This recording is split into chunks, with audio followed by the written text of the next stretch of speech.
Little update. Hinges are sorted, kind of, whatever, they work. Give me a little preview here if I can. It's a little tight on this side. But I'm gonna put these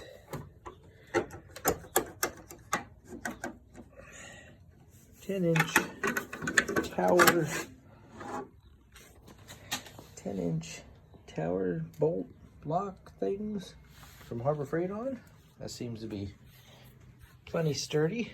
I started putting the stops in for the insert panel when this is folded down. Yeah, it's coming along. I'll have to finish the top, and I'm going to put shelves on each side for extra storage. Cool beans.